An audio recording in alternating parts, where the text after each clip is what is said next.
Hello and welcome all. My name is Cassandra. I am a mindfulness teacher with Peace in Schools, which is a nonprofit in Portland, Oregon. It offers the country's first 4-credit mindfulness elective class to high schoolers in the country. Peace in Schools is an organization that was founded by Caverly Morgan, who is the teacher we are blessed to have on this platform this morning. In addition to being the founder and guiding teacher of Peace in Schools, Caverly is also the founder and guiding teacher of Presence Collective, which is a nonprofit here in Portland that's dedicated to personal transformation and also collective awakening. Caverly began teaching contemplative practices in 2001. She trained at a Zen monastery for about 8 years. And these days, her practice and teaching keeps to the spirit of Zen practice, but also includes a more modern non-dual approach.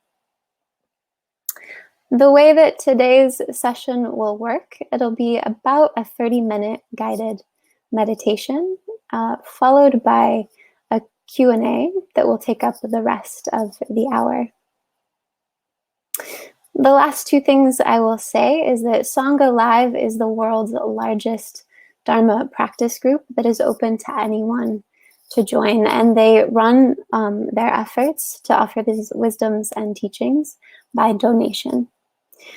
So if you are able, there is a green donate button that is below me. If you're able to practice dana or giving in the spirit of generosity, it is much appreciated to keep this platform alive and flourishing. And please know that if you are able to offer dana, that it also supports those who are not financially able to give in that way at this time and makes this platform and these daily meditations accessible to those who can't give in that way at this time. So thank you in advance for taking care of us all in that way. And the last thing that I'll say is that Caverly will be doing a special Sangha Live session this Sunday, May 3rd, at 11 a.m. Pacific Coast Time. And the name for that special session is How to Find Equanimity Amidst Upheaval. And there is a link for that session that's posted in the right-hand column in the chat feature. So with that, thank you so much for being here, and we will bring Caverly on.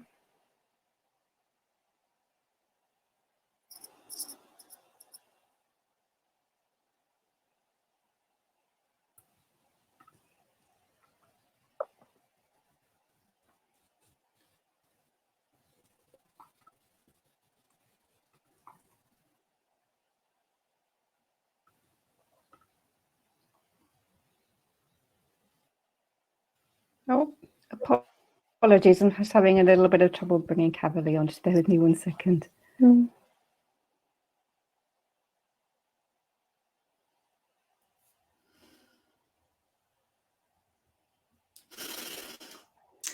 Hi, friends. Good morning, good afternoon, good evening. I would like to send some love and metta to these two wonderful women who are supporting today's session. Thank you both so much for everything you're doing. As I often mention, these sessions wouldn't be possible without a team of support. So thank you.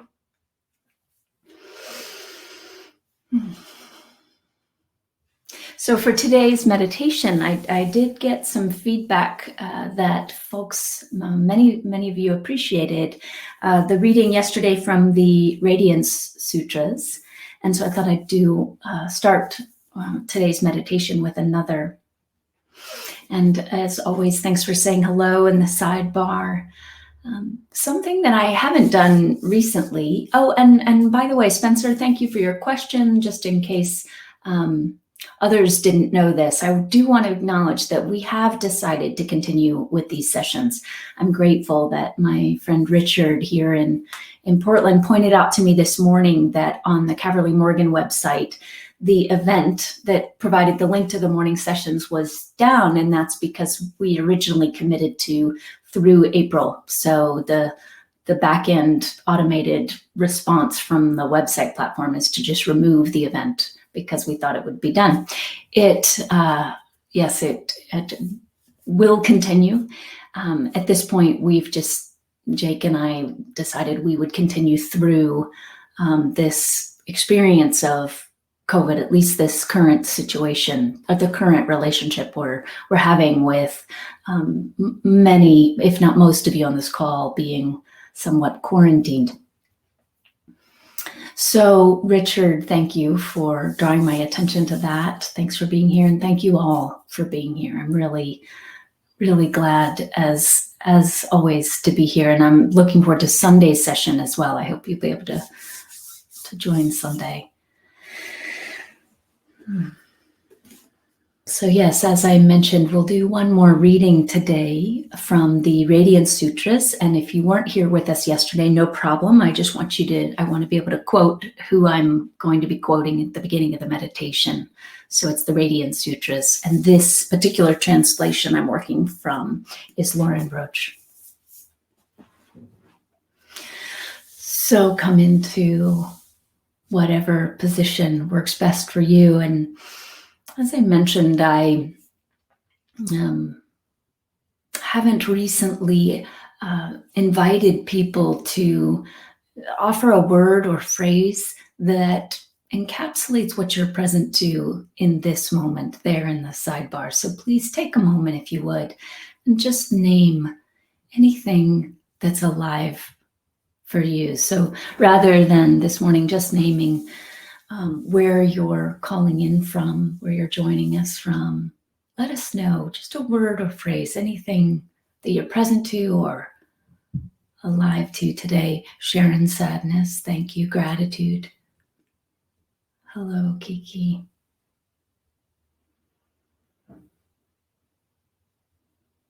Hope.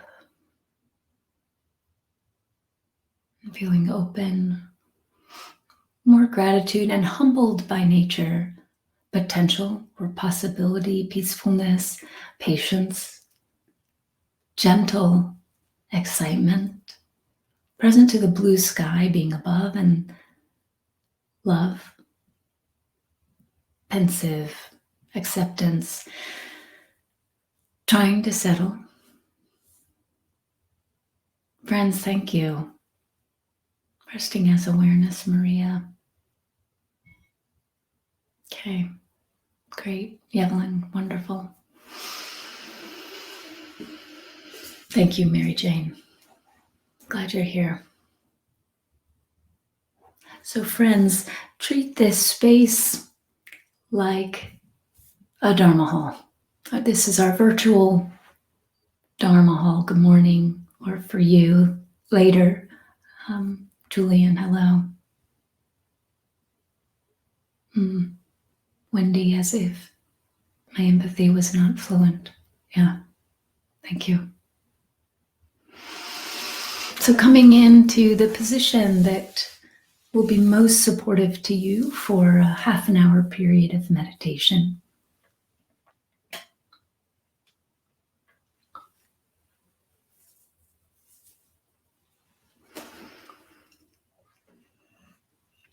Listening to the body as you settle in, noticing what's alive in the body. Many of you just named what you're present to. Just notice without judgment if you've brought any attention to your present moment experience of the body yet today. Just notice without judgment.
Just based on Evelyn and Joyce's comments about trying to settle, trying to anchor.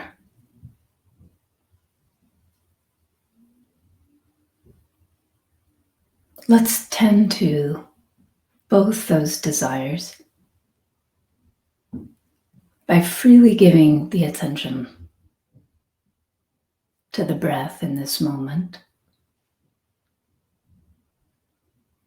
And specifically, direct the attention to the hara, to the area right below the navel.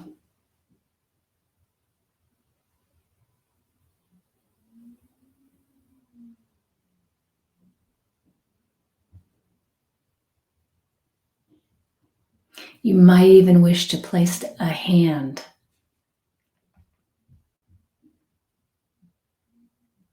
right below the navel, just feeling this point of contact.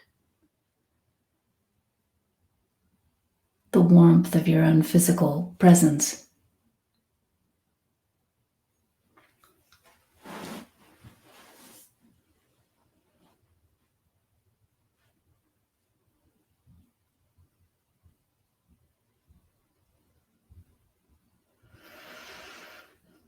And then breathe in and out as if you're breathing in and out through the back of your hand.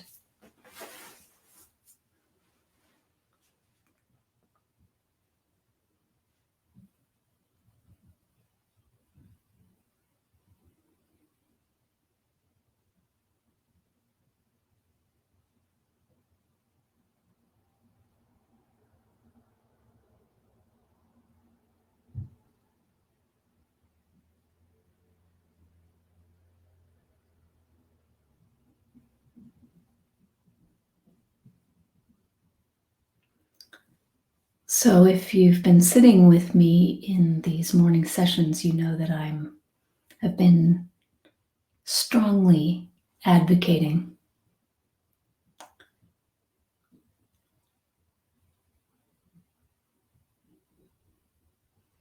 for any conditioned temptation to try to change experience, to try to push thoughts away, transcend emotion.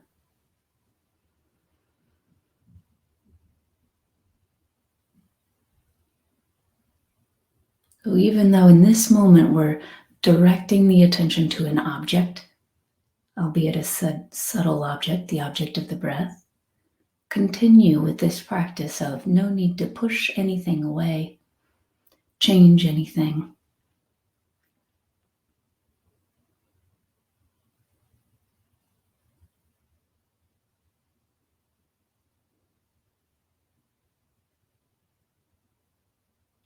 Try to transcend, no need.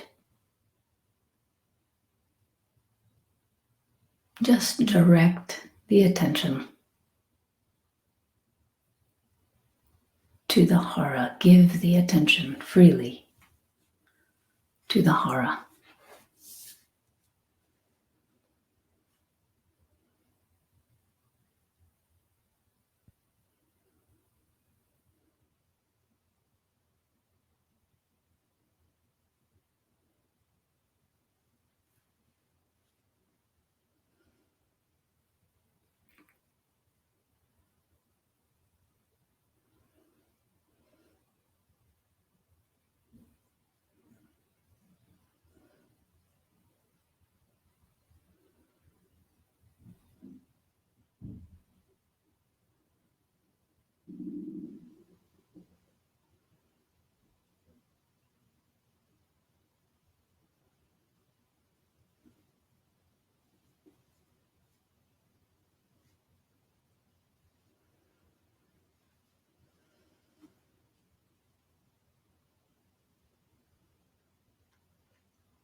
And with great gentleness, notice where the attention is right now.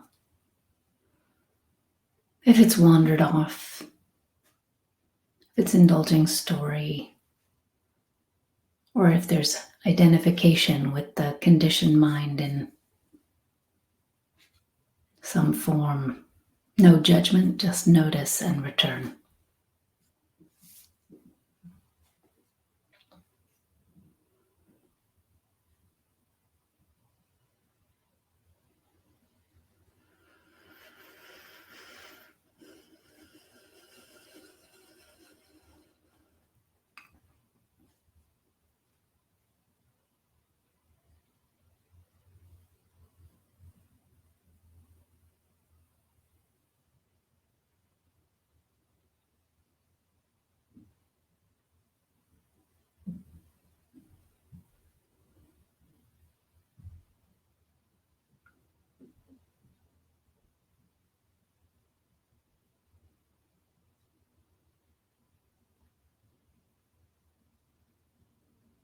Allow the vessel of the body to be emptied by the breath.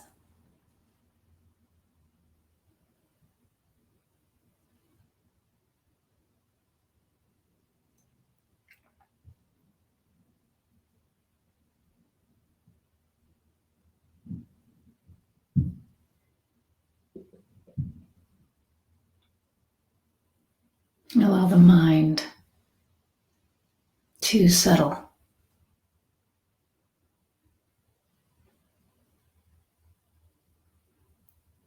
In the effortless movement of simply breathing.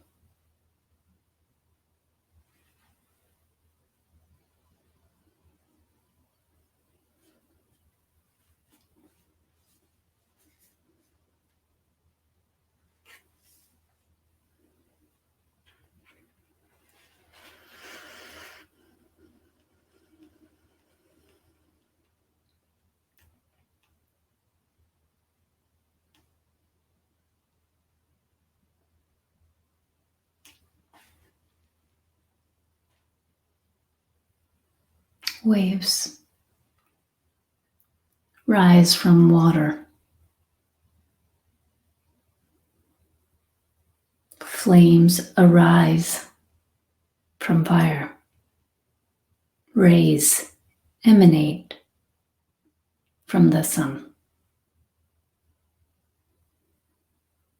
So do you and I shine forth from the mysterious one.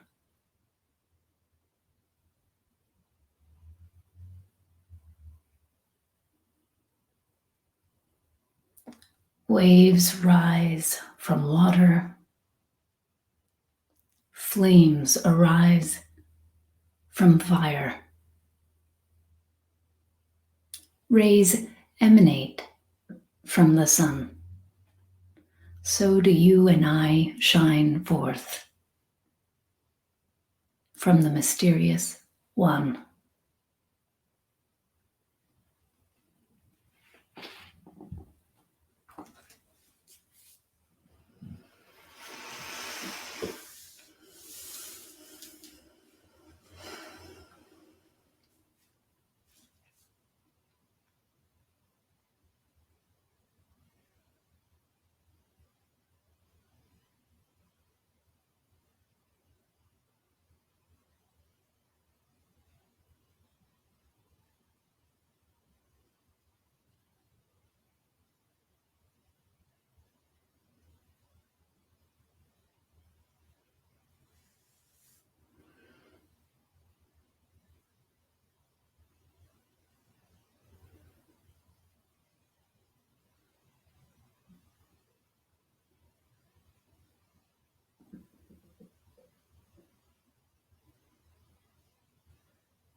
So as we settle,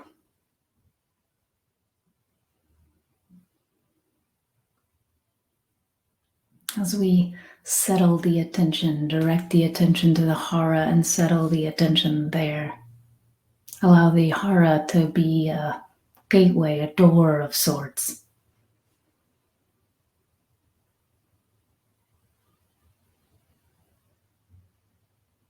Into this mysterious one.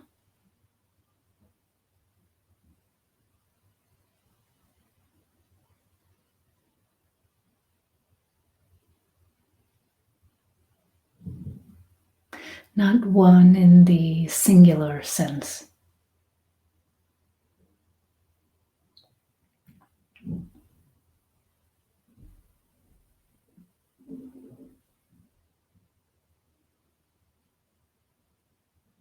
But one in the united, undivided, infinite sense.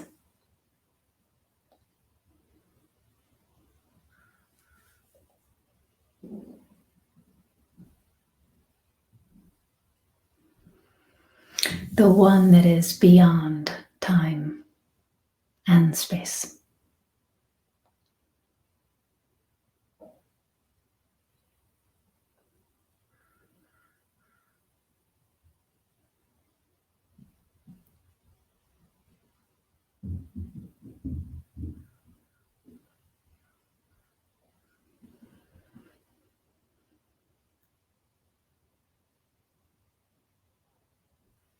The one that is not limited to this body-mind, yet contains this body-mind.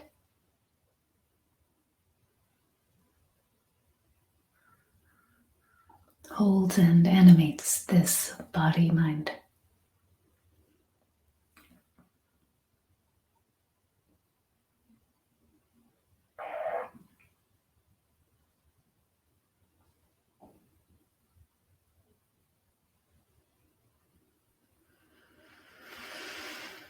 Settle into that one.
Settle into the source of the waves.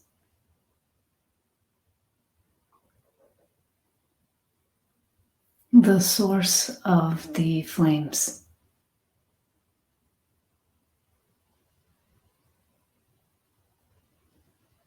The source of this body-mind.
much effort does it take to settle into Source?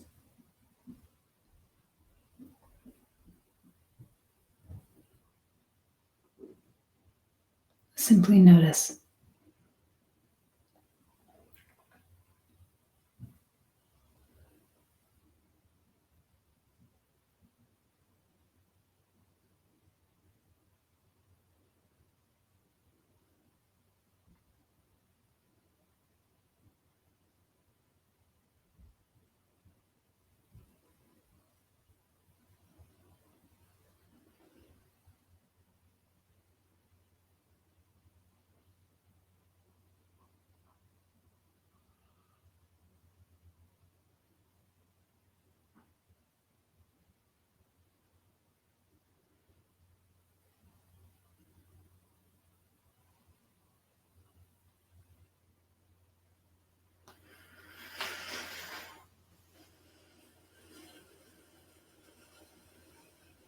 Simply notice any attempts within to try to do this.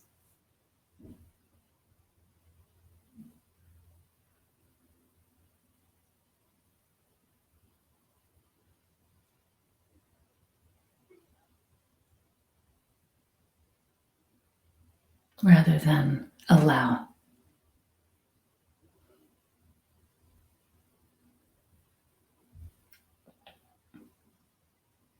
Rather than release into.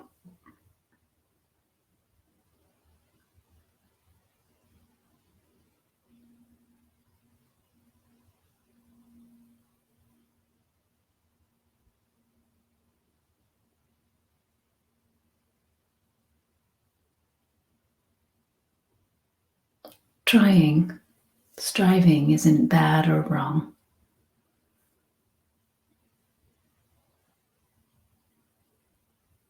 But you need not follow it as a guide.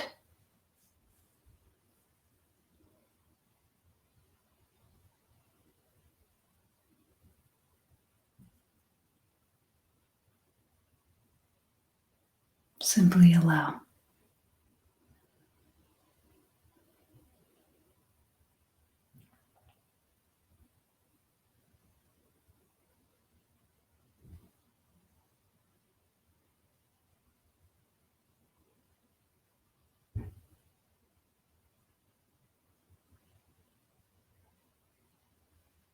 Simply remember.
Thank you, friends, for your presence, for your practice.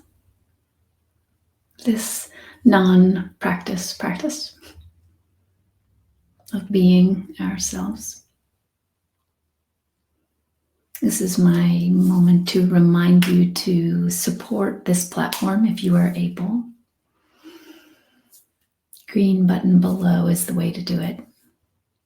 Sandra, thank you for mentioning that if you are able to support it, it really helps with some important rebalancing. There are those who truly cannot support right now. So I love the circle of generosity that happens through this form. Thank you. So if this is your first time here, welcome. To all of you, welcome. What I love to do next is invite folks to come on screen with me. We've had some technical difficulties with Crowdcast, but let's give it a shot today. If anyone would like to come on screen and say anything about their experience of that meditation or any other question or comment or way you'd like to engage around practice is welcome. So I invite you to come on screen. You could do that by typing in the sidebar, or if you have a question that you'd like to write for the Ask a Question box, please do.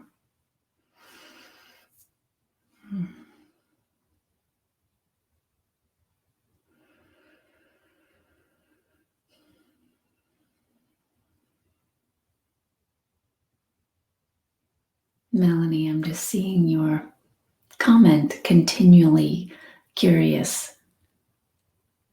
It's an important place to be in practice, isn't it?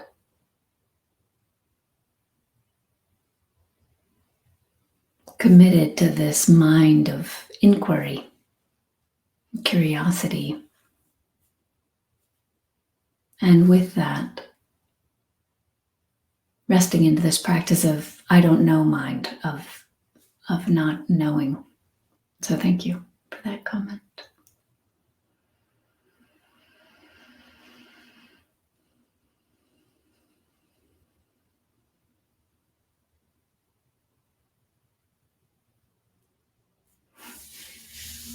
Friends, you're quiet this morning.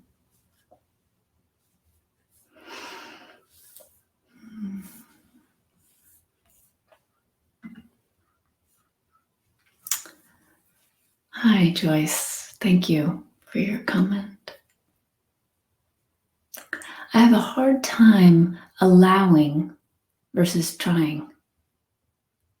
I find that even allowing seems like an action. Yeah, Joyce, thank you.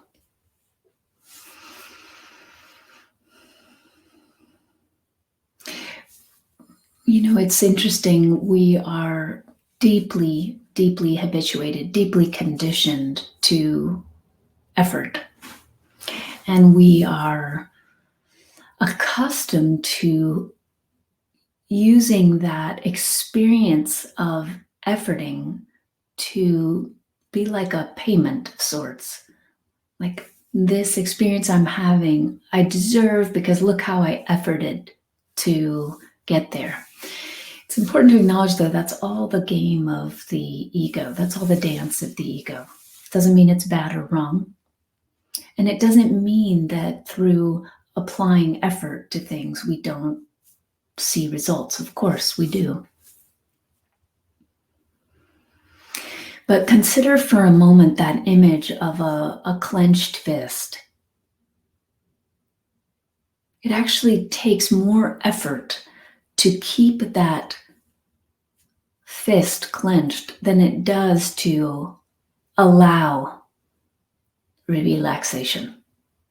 Now, if we've been clenching that fist for years and years and years, it can actually feel like it takes tremendous effort to even initiate release.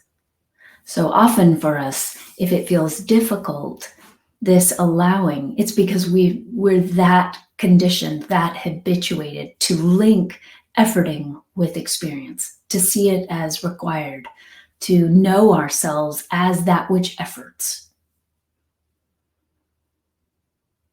Thank you, Joyce, so much for writing in. Oh, Joyce, you'd be willing to come on screen. That'd be lovely. Let's try it. Let's see. Okay, so I see that there's a little bit of trouble coming on.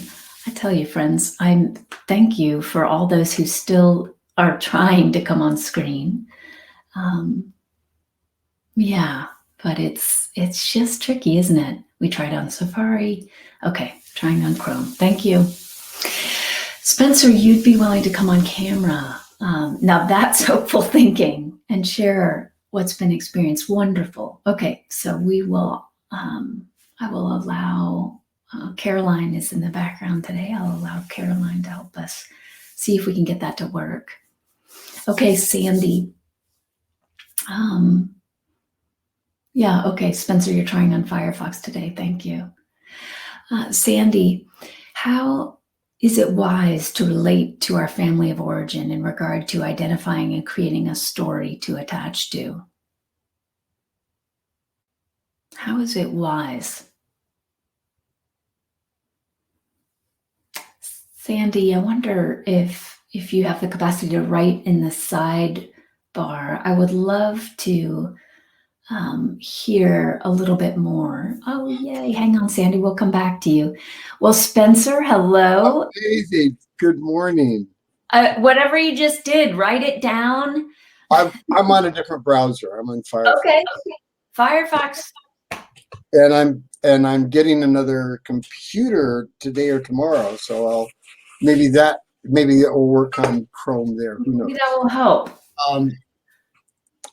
The meditation, I don't have words for it. Mm-hmm. When I was enjoying it very much, and then you said, and I don't remember your words, but you were suggesting not even a singularity, basically not even one. It's one is too much. It's too big of a number. And when you said that, a door opened, and these are words. It's not what happened. Mm-hmm. And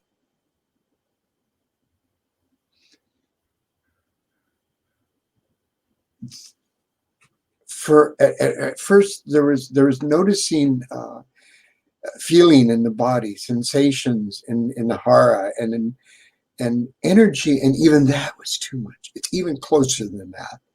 And then I just started sobbing.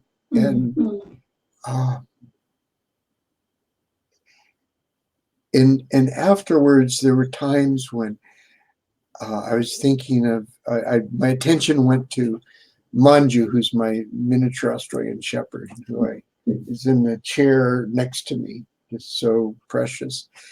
And even that was included. There's no separation in that. And even separation is saying too much. I don't know what to say, but I am very grateful for the invitation. And I'm very grateful for the opportunity to sit with you, because you're leading us home, and that's the only place I ever want to be, and it's the only place I actually ever am, but I keep thinking that I'm not. So it's the Shakespearean tragedy of our conditioned lives, that to believe that we're somewhere other than home, and then to spend our lives trying to get back there. Yeah. Mhm. Yes. Mhm. Oh, such a tragedy. Yes. We love drama. We love being the star of the show. Now I've messed up, or now I'm lost, and it's not it's not to discount that felt experience. It's when we are identified with the conditioned mind and feel very far away from home and full of anxiety, there is a reality to that experience. I don't at all speak from this place of, it's Rupert Spira talks about neo Advaita, this kind of like, there's no one here, there's no one, there's no one to have the experience, and to go on in such a way that invalidates that which is having experiences, I think, dismissive.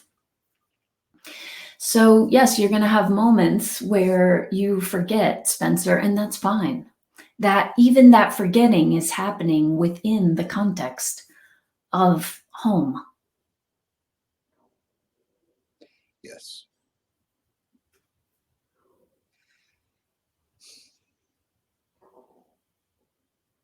So we can learn to relax a little bit, can't we? We can learn to soften a little bit.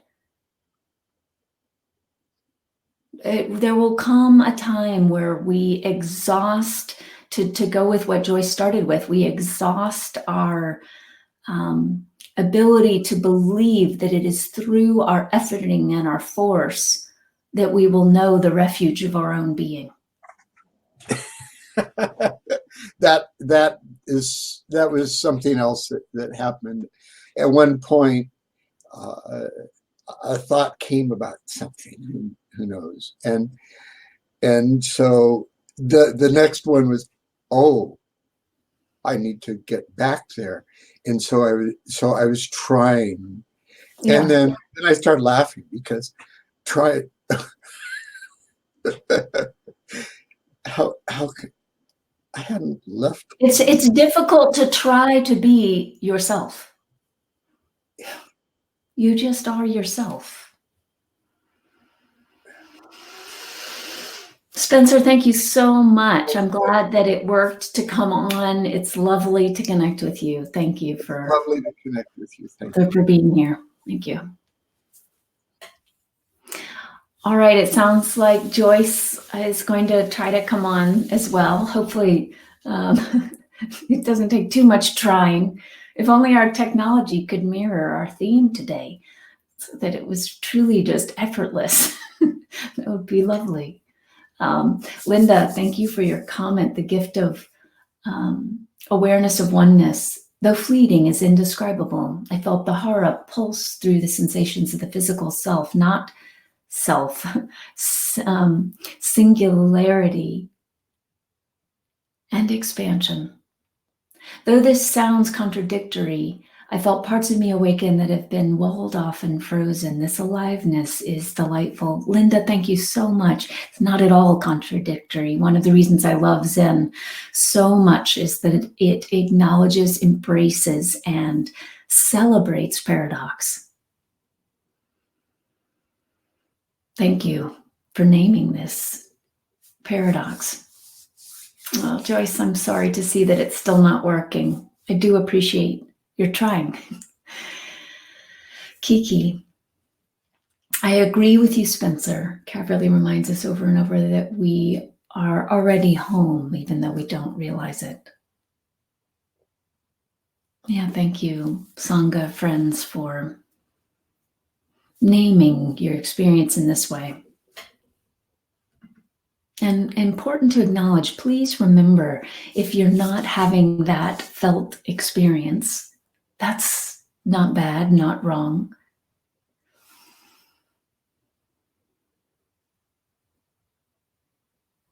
Allow the part of you that's not having that felt experience to be seen and recognized and embraced.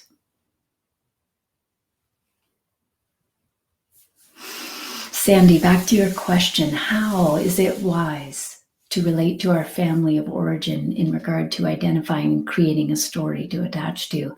So, Sandy, the reason I was asking you to comment a little bit more is it's hard for me to tell whether your question means, like, is it wise to relate to our family of origin in regard to identifying and creating a story to attach to?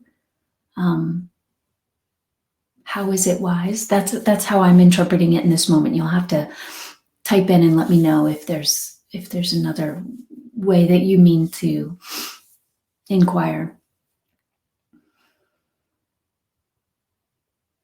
So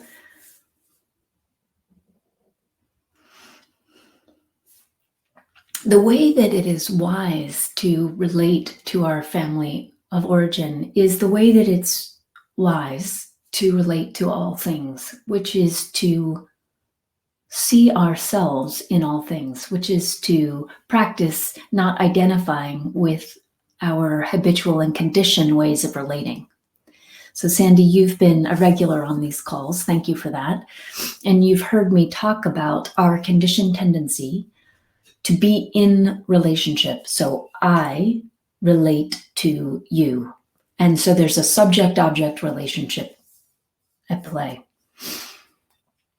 The moment we indulge stories and beliefs is the moment that subject-object relationship gets heightened. It gets exacerbated, if you will.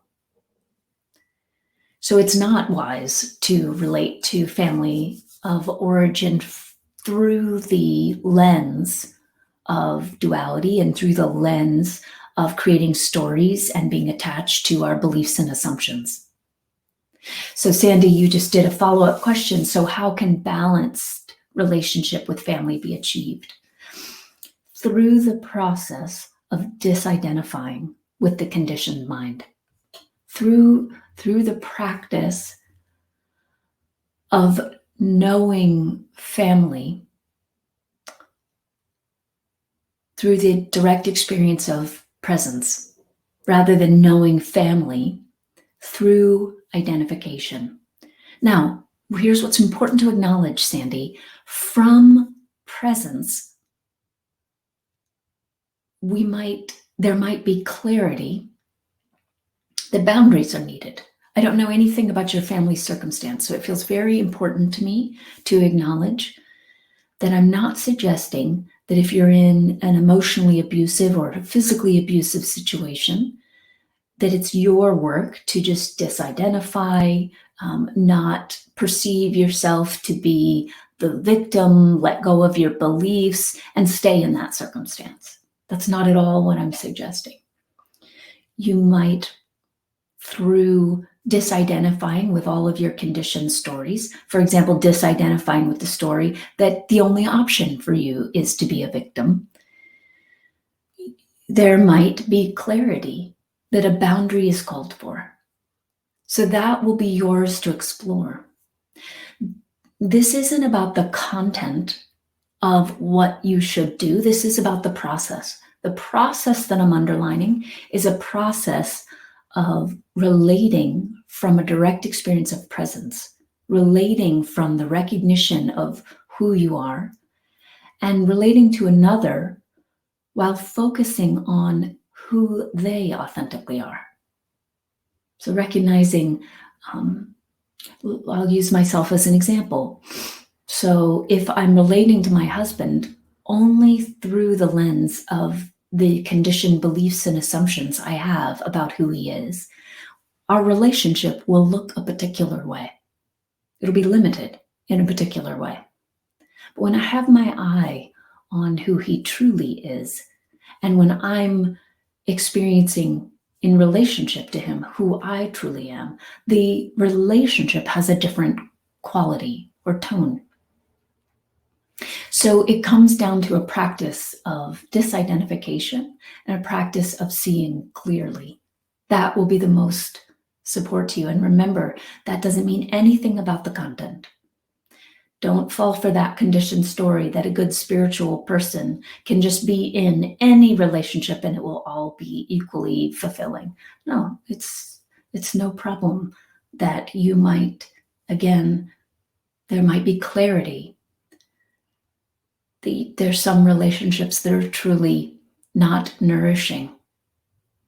An emotionally abusive or physically abusive relationship would be an example of a time that you may become clear. The only way I can stay in this relationship is to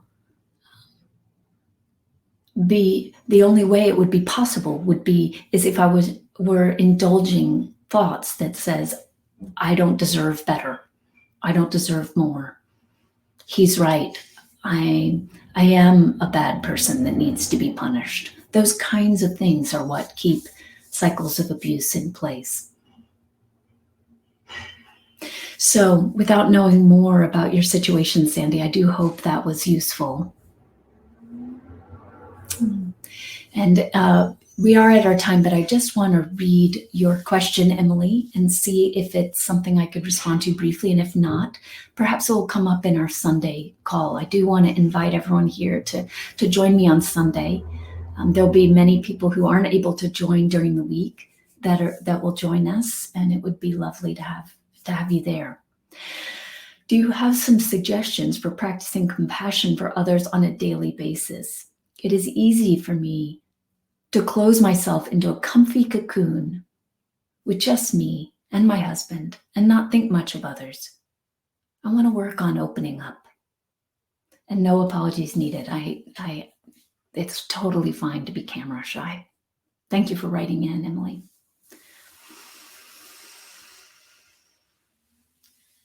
You know, Emily, I don't have a formal practice of trying to practice compassion for others on a daily basis. My experience, compassion is a byproduct of presence and of knowing our oneness. It is through knowing our shared being that, for me, I notice compassion arises for another. That said, I think it's really important. I trained for some time with Walter McKitchen, who founded the Center for Self-Teaching. Pay attention to what's arising in you. Let that be a teaching. There's something calling you to practice this. Trust that.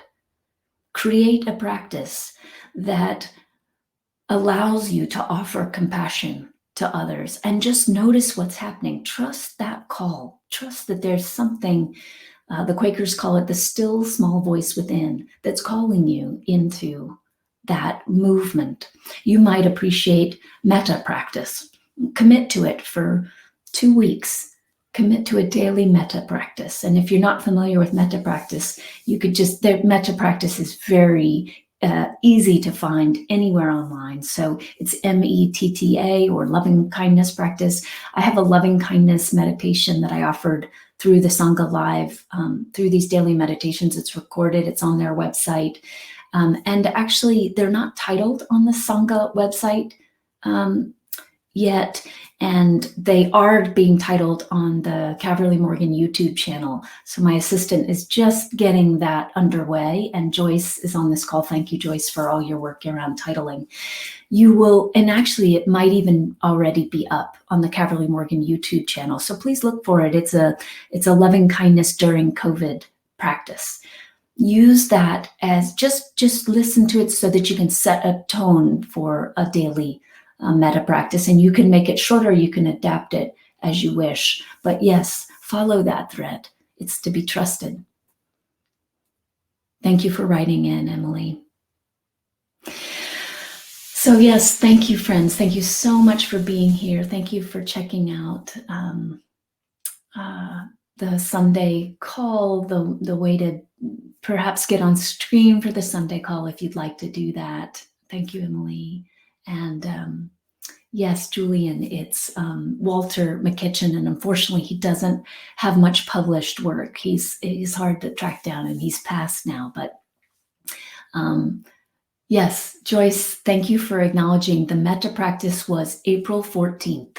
So Joyce has been titling these. That metta practice should be on the Sangha Live website under the date April 14th. And then again, this is a chance for me to mention Please check out the Caverly Morgan YouTube channel if you're willing and interested. We're hoping to have labeled meditations there again, thanks to Joyce. So, and thank you for mentioning, Caroline. There are lots of recordings about loving kindness and metta in the Dharma Library. Many wonderful teachers have focused on metta. So Emily, check those out as well. Thank you for providing the link, Caroline. Okay, thank you. And Mimos, thanks for acknowledging those who put up questions. It is helpful. And Richard, Sunday is on Sangha Live. Yes, thank you. There is a link that was provided. If you scroll through these comments, there's a link to the Sunday call. I think it will be up at the top. Yes, Richard, Caroline just posted again, and it'll be at 11 on the East Coast, Richard, for you and me. I mean, 2 p.m. On the East Coast, and for you and me, it'll be 11, Richard. Okay, friends, thank you so very, very much. Very, very glad to practice with you today. Thank you, Cassandra, for your support. Thank you, Caroline.